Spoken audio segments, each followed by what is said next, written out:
Minnesota winters are long, with early sunsets. Eleanor Bradshaw gazed out the hospital window, watching the pale sunset fade away all too soon. She glanced at her watch and sighed softly. 30 more minutes until her shift ended. Jason should be home from school by now. She needed to help him study for tomorrow's math test. "Eleanor, the next patient is ready," a fellow nurse called out to her. Eleanor smiled and looked down at the chart in her hands. Her face showed a touch of fatigue, but her eyes remained kind, and her smile was full of warmth when attending to patients. "Thank you, I'll be right there." As she headed toward the bed separated by curtains, she slipped her smartphone into her pocket. Jason had sent a message, "Can we have pizza for dinner tonight?" The simple request made Eleanor smile.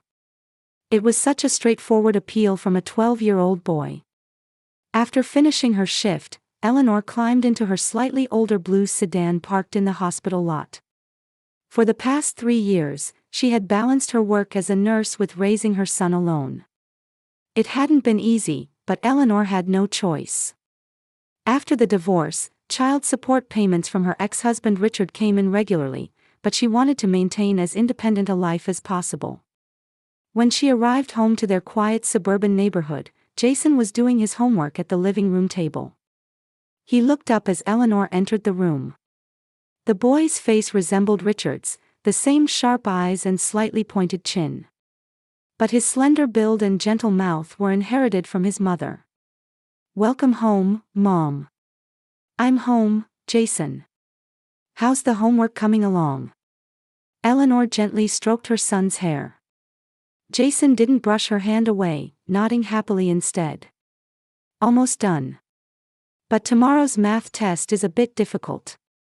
"Well, we can study together after dinner. And yes, we can order pizza." "Awesome." Jason's face lit up. Just seeing these small moments of joy in her son warmed Eleanor's heart. She headed to the kitchen and, while making coffee, mentally organized tomorrow's schedule.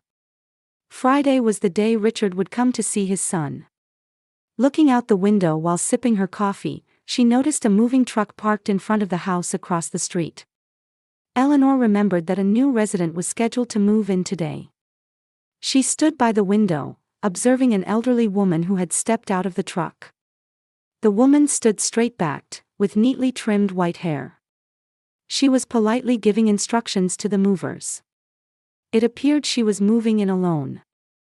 Eleanor decided she would go over and introduce herself later. "Mom, it's Dad on the phone." Jason came running with a smartphone in both hands. Eleanor caught her breath, hesitated for a moment, then took the phone. "Hello, Richard." From the other end came the voice of the man she had once loved. A deep, attractive voice. The confident tone of a businessman who had found success in the corporate world. "Eleanor, about tomorrow. I might be a bit late. An important meeting came up." Eleanor closed her eyes and exhaled slowly. This was nothing new. "How late?" "Jason is really looking forward to seeing you." "About 2 hours. I'll definitely be there by 7 o'clock. Please apologize to Jason for me." "You should apologize to him yourself." Eleanor's voice turned slightly cold. On the other end, she heard Richard catch his breath. "All right. I'll call Jason later. And I have something to tell you. Something important." Anxiety spread through Eleanor's chest. There was something unsettled in Richard's voice. "Can you imagine making $10,000 a month just from YouTube, all from home? That's exactly what I did with Reddit Stories. No face, no voice. Check the link in the description if you're curious." "What kind of news?" "I'll tell you tomorrow in person. Right now I have to." She heard someone's voice in the background. A woman's voice. "I have to go. See you tomorrow." Before the call ended, Eleanor thought she heard a faint female laugh. She stared at the phone, feeling a mix of emotions. When she returned to the living room, Jason was looking at her with hopeful eyes. Is Dad coming tomorrow? Eleanor smiled at her son. Of course. He said he'll be a little late, but he'll definitely come. A brief look of disappointment crossed Jason's face, but he quickly brightened up again. Do you think Dad will come to my baseball game? Eleanor struggled with her response. Richard had been getting busier lately, canceling plans with Jason more frequently. She placed her hand on her son's shoulder. I don't know, but we'll ask him. Now, shall we order that pizza? That night, after Jason had gone to bed, Eleanor sat on the living room sofa, thinking as she sipped her coffee. What was the important news Richard mentioned? His tone of voice, the woman's voice she heard in the background. Despite having no evidence, she couldn't shake her uneasiness. Looking out the window, she noticed the lights were still on across the street. The new resident was probably still unpacking. Eleanor had a sudden thought.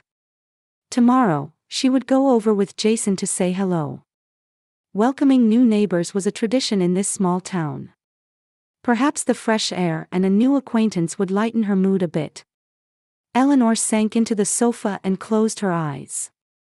Friday evening, a message arrived from Richard. Sorry. Something urgent came up. Can't make it this weekend. Tell Jason I'm sorry. Eleanor clutched her smartphone, her chest aching with anger and disappointment. This was Richard lately, making promises only to break them, letting down his son.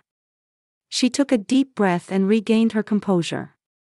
More important than her own feelings were Jason's. Jason, she knocked on her son's bedroom door. I need to talk to you.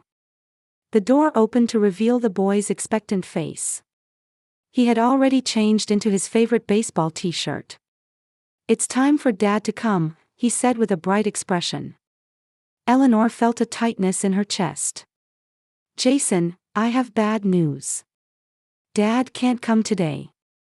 He says something urgent came up at work. The smile vanished from the boy's face, replaced by disappointment. But he quickly forced a smile and said, It's okay, I understand.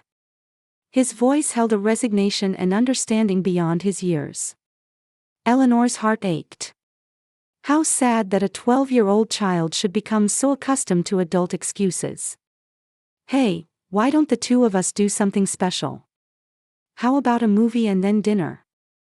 Jason's face brightened a little. Really? But aren't you tired, Mom? Time with you is special. Come on, let's get ready. 30 minutes later, they arrived at the local theater. After watching the latest action movie, they headed to Jason's favorite burger shop. Jason recreated exciting scenes from the movie while eating his hamburger. Eleanor felt warm seeing her son smile. Hey, Mom, Jason suddenly turned serious. I think Dad has a secret. Eleanor put down the cola she was about to drink. Why do you think that? Last week, when I stayed at Dad's place, I woke up in the middle of the night. I heard him talking to someone on the phone. He was saying things like, I can't tell yet, and, it will take time. Then, I saw Dad looking at a photo. He wouldn't show it to me, but... Eleanor's heart began to race. Is that all? Did you hear or see anything else? Jason shook his head. No. But Dad's been acting strange lately. He always seems in a hurry, and whenever he gets a call, he leaves the room. Eleanor tried to appear calm. Adults sometimes have complicated situations. But don't worry. Dad loves you. That's one thing I'm certain of. On the way home, Eleanor was lost in thought. It was clear Richard was hiding something. Instinctively, she felt she knew what it was. But she had no certainty. She reminded herself it wasn't right to suspect without evidence. The next day, Saturday, after sending Jason to play at a friend's house, Eleanor was tending to her garden. That's when the new resident from across the street approached her. Hello, I'm Ruth Wilson. I just moved in yesterday. Eleanor stood up, removed her gloves, and greeted her. I'm Eleanor Bradshaw. Nice to meet you. I was planning to come over and say hello yesterday, but don't worry about it, Ruth smiled kindly. I was busy unpacking. I saw your son too. He's a lovely boy. The two continued their conversation in the front yard. Ruth was a recently retired high school teacher who had moved here seeking a quiet environment after losing her husband. As they talked, Eleanor began to feel a connection with this intelligent, observant woman. In the middle of their conversation, Eleanor's phone rang. It was Michael, a colleague of Richard's. Hello, Michael. Hey, Eleanor. I can't reach Richard. I need the presentation materials. I called his house, but there's no answer. Eleanor was confused. But Richard should be on a business trip. That's what he told me yesterday. There was silence on the other end. Business trip? No, he hasn't been at the office for a week. I heard he took some leave. Eleanor froze. Richard had lied. I see. I'll let him know if I reach him. After hanging up, she sat down on the bench, holding her head. Ruth noticed the change and sat beside her. Are you all right? After a long silence, Eleanor let out a deep breath. It's about my ex-husband. It seems he was lying. He said he was on a business trip, but he's actually on leave. Ruth said nothing, just took Eleanor's hand. My son said he thought his father had a secret. I felt it too. But I was afraid to confirm it. The truth can be frightening, Ruth said quietly. But sometimes it's necessary. Eleanor made up her mind. She needed to confront Richard about the truth. She took out her phone and dialed his number. However, the call was forwarded to voicemail. Richard, it's me. We need to talk. It's important. Contact me as soon as possible. She left the message, though she didn't expect a reply. He seemed to be avoiding her already. Eleanor turned to Ruth. I think I'll go to his apartment tomorrow. After leaving my son with a friend. I need to know the truth. Ruth nodded silently. Let me know if you need anything. If there's any way I can help. That night, Eleanor couldn't sleep. She was afraid to imagine what awaited her tomorrow. But she could no longer run away. For her son's sake, and for her own, she needed to know the truth. On Sunday, Eleanor visited Richard's apartment, but he wasn't there. According to the manager, Richard hadn't been seen for several days. He didn't reply to her messages, nor did he answer her calls. From Monday to Wednesday, Eleanor tried to distract herself by focusing on work. However, Richard's disappearance and his secrets weighed heavily on her mind. Jason also sensed the change in his father and sometimes had nightmares. Wednesday evening, Eleanor finished her shift at the hospital and climbed into her car with a tired expression. Her phone rang, and the screen showed it was from Richard. She hurriedly answered. Richard, where have you been? I couldn't reach you at all. Eleanor, I need to talk to you. It's important. Can I come to your house tomorrow night? Richard's voice was lower than usual, filled with tension. Of course. Jason wants to see you. He's been worried. About Jason, don't tell him anything yet. I want to talk to you first. After the call ended, Eleanor was hit with complex emotions. She had a pretty good idea of what Richard wanted to discuss, but she was afraid to confirm it. The next day, Richard contacted her again. I'm sorry, I can't make it today. I'll come tomorrow, Friday. Definitely. Eleanor sighed. She was tired. Tired of Richard's constantly changing promises, vague excuses, and his attitude that kept disappointing her son. Friday afternoon, Eleanor returned early from the hospital and was preparing dinner with her son. Is Dad coming today? Jason asked. He should be. But She chose her words carefully.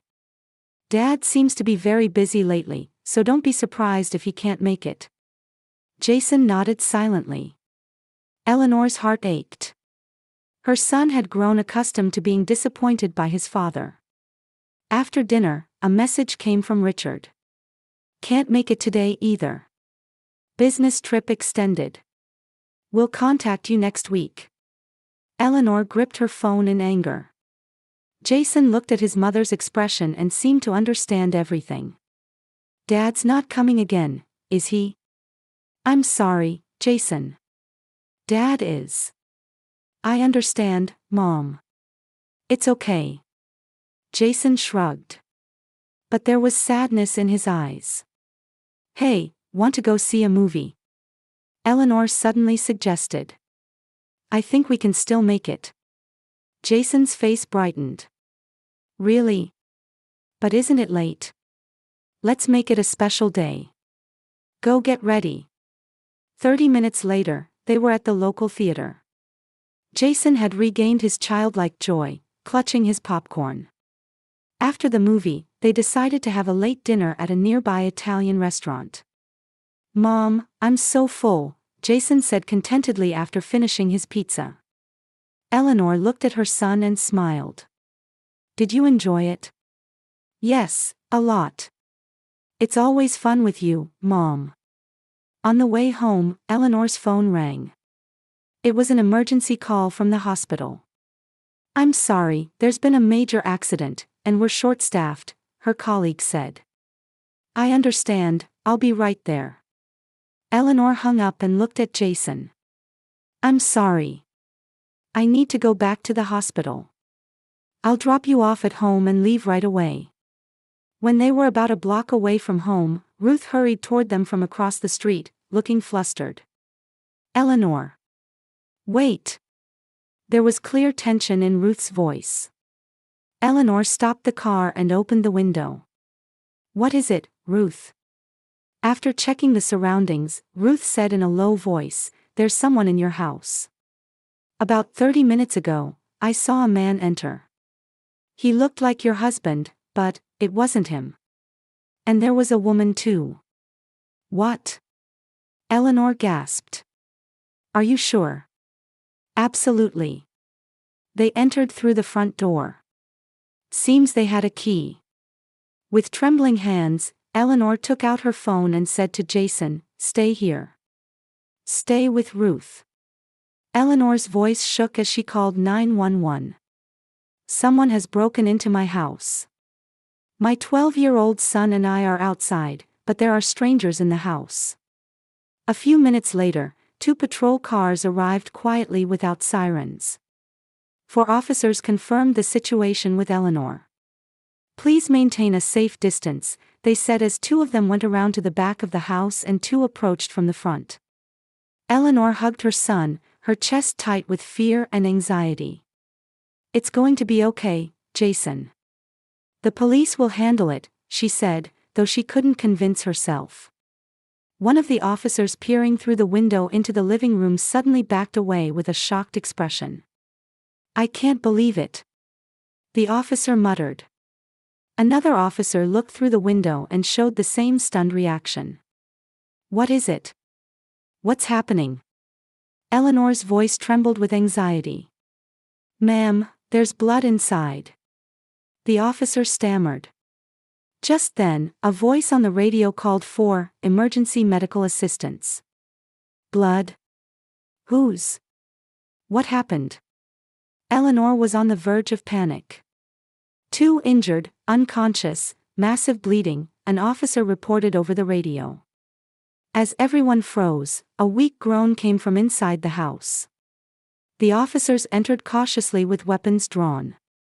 Eleanor held Jason protectively, her body rigid with fear. Minutes later, the wail of an ambulance siren approached, breaking the stillness of the night. Miss Bradshaw, the officer returned with a confused expression. The people inside are, a man believed to be your ex-husband and an unknown woman.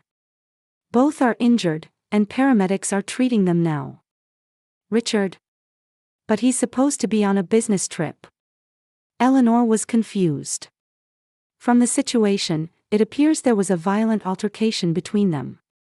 Please wait in a safe place. We'll need to question you. Eleanor couldn't comprehend this surreal situation. She turned her son away to prevent him from going into shock. Jason, let's go to Ruth's house. We shouldn't be here. In the darkness of night, Eleanor watched in disbelief as paramedics carried out 2 stretchers. The flashing lights of the ambulance briefly illuminated the 2 figures. One was Richard. The other was a young woman Eleanor had never seen before. Mom. Jason said in a trembling voice. Is that Dad? Eleanor couldn't answer. She hugged her son and turned his eyes away from the ambulance. Let's go to Ruth's house. The police will come to talk to us later. Ruth gently welcomed them into her home. Eleanor sat on the sofa, dazed. She felt as if her world had changed in an instant. Despite the late hour, St. Joseph Hospital's waiting room was filled with tension. Eleanor sat in a hard chair, answering a police officer's questions. Mrs. Bradshaw, to confirm once more, Richard Bradshaw is your ex-husband. We divorced 3 years ago, Eleanor answered in a tired voice. And regarding a woman named Caitlin Morris? Eleanor shook her head. I don't know her. Tonight is the first time I've heard the name. The officer nodded, taking notes. Let me explain the current situation. Both individuals have suffered knife wounds, but their lives are not in danger. Morris stabbed Bradshaw, and then she herself was injured. The details of the dispute are still under investigation. Why were they in my house? Eleanor asked in a shaking voice. Bradshaw had a key, correct? Yes, I didn't ask for it back after the divorce. I thought it might be useful in emergencies. Eleanor's mind was in turmoil. The idea that Richard would enter her house with another woman and that violence would erupt there, her safe home had suddenly become the stage for an unfamiliar tragedy. Just then, a doctor entered the waiting room. Is anyone here family of Mr. Bradshaw? Eleanor stood up. I'm his ex-wife. He's stable. He's regained consciousness. If you wish, you can see him briefly. Eleanor hesitated. She had mixed feelings about seeing Richard. But to learn the truth, she needed to face him. Yes, please. Entering the hospital room, she saw Richard lying there, pale-faced. The once energetic man now looked weak and fragile. When Eleanor approached, he opened his eyes. Eleanor. His voice was raspy. I'm sorry. Why? Eleanor asked quietly. What happened? Who is that woman? Richard shed tears. Caitlin, she's my partner. What do you mean? Since when? For 4 years. Richard's words pierced Eleanor's heart. Since they were still married. Since we were married. Eleanor's voice turned cold. Richard weakly nodded. At first, it was just a mistake. But I fell in love with her. Yet I couldn't abandon you and Jason either. So you led a double life. Eleanor's anger rose. And tonight, you brought her to my house. Today. I was going to tell her it was over. That I couldn't see Caitlin anymore. For Jason's sake. I wanted to make things right with you. More lies, Eleanor's voice trembled. You have a child with Caitlin, don't you? You hid that from me too. Richard looked at Eleanor with surprise. How did you? The police told me. They found photos of a child in her belongings. Your child. Richard turned his face away, silently weeping. His silence told the whole story. His name is Evan, he's 2 years old, he finally said, his voice strained. Eleanor stood by the window, staring into the darkness outside. Learning that her marriage and memories with Richard had all been built on lies left her feeling frozen inside. Yet, strangely, she wasn't as hurt as she had expected. Perhaps she had sensed it all along, that something had always been missing between her and Richard, that his heart had been elsewhere. "I'm leaving," Eleanor said quietly. "Jason is waiting. I don't know how to explain this to him." "Eleanor, please." Richard reached out, but she didn't turn around. Before leaving the hospital, Eleanor asked the police officer, "What about Caitlin Morris? Is she all right too?" "She's stable as well." According to her statement, the dispute arose when Bradshaw tried to end their double life. She pleaded with him not to abandon her and Evan. Eleanor sighed. Her family. Her parents are here. She herself was raising her son as a single mother. A single mother. The same position as Eleanor herself. But in a completely different situation. Returning to Ruth's house, she found Jason asleep on the sofa. Martha had also arrived and embraced Eleanor. "Are you okay? What happened?" Martha asked softly. Eleanor looked at her friend with a tired expression. "Richard had another family. He's been living a double life for 4 years." Martha gasped. "And tonight? He was trying to break up with Caitlin, and she became furious. They got into a fight and hurt each other." Eleanor looked at her son. "What do I tell Jason?" "The truth," Martha answered. "He has a right to know. Not everything, of course, just what he can understand." That night, Eleanor lay in Ruth's guest bed, staring at the ceiling. Her life had been transformed. Yet strangely, she felt more liberated than fearful or angry. Years of doubt and anxiety had finally manifested as truth. There was nothing left to hide. She thought about talking to Jason tomorrow. It wouldn't be easy. But she was certain of one thing: this truth, however painful, would be a new beginning for her and her son. 3 months later, on a peaceful Saturday morning, Eleanor was brewing coffee in the kitchen of her new apartment. The morning sun streaming through the window bathed the room in golden light, illuminating flowers in a vase on the small dining table. Much had changed since that night. Eleanor had sold the house and moved into this bright, open apartment. Her work at the hospital had been recognized, and she was promoted to head nurse. The responsibilities were greater, but so was the pay, and she was gradually regaining her confidence. There was a sound from the living room as Jason got up. Lately, he had begun to look a bit more grown up. The incident had been a great ordeal for the 12-year-old boy, but it had also matured him. "Good morning, Mom." "Good morning, Jason. I'm making pancakes." Jason sat at the table, silently drinking his orange juice. "Dad's coming today, right?" "Yes, he said he'd pick you up at 10. Richard was currently attending psychological counseling. After the incident, he had confronted his actions and was sincerely repentant. Eleanor hadn't forgiven him, but she was working to repair their relationship for Jason's sake.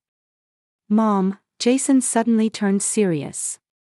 "I think I'll ask Dad today. If I can meet Evan." Eleanor paused and looked at her son. "Really? You want to meet him?" "Yes. He's my brother, isn't he? Different family, but we're still related by blood." Eleanor put her hand on her son's shoulder. "That's a wonderful thought. You really are an amazing boy." Jason smiled sheepishly. "You always say that, Mom. Family isn't just about blood. It's about choices and the courage to start over as many times as needed." Eleanor was surprised. Those were words Ruth had said to her. She must have repeated them to her son. At precisely 10 o'clock, the doorbell rang. It was Richard. He had lost weight and his expression was more peaceful. "Good morning," he greeted Eleanor quietly. "Is Jason ready?" "Yes, he'll be out in a minute." Eleanor hesitated before saying, "He says he wants to meet Evan today." Richard looked surprised. "Really? But your problems with Caitlin don't concern the children. They're innocent in all this." Richard exhaled deeply. "Thank you, Eleanor. Really, thank you." Jason came out and greeted his father. Before they left, Eleanor kissed her son. "Have fun. Call me if you need anything." As the door closed, the apartment grew quiet. Eleanor sat on the sofa, thinking as she drank her coffee. Life is unpredictable. 3 months ago, she couldn't have imagined this situation. But now, she was beginning to accept her new reality. The phone rang. It was Martha. "Want to try that new Italian restaurant tonight? Michael will be there too." Michael was a new doctor at the hospital who had recently become close to Eleanor. He was kind, considerate, and showed special interest in her. Their friendship was just beginning, but Eleanor enjoyed spending time with him. "That sounds lovely," Eleanor smiled. "I'm looking forward to it." After hanging up, Eleanor stood and went to the window. She could see Ruth tending to her garden nearby. Since that night, Ruth had become a dear friend and support. Eleanor took a deep breath. Life goes on. Wounds heal, and new bonds form. She would continue to be strong for Jason and for herself. Knowing the truth sometimes brings pain, but it's also liberating. A relationship built on imperfect truths is far more valuable than happiness built on lies. Eleanor began preparing with a smile. Thinking about tonight's dinner, she felt a new chapter beginning. She didn't know what kind of story it would be. But she was no longer afraid. She would simply move forward, one step at a time, toward the new possibilities life offered.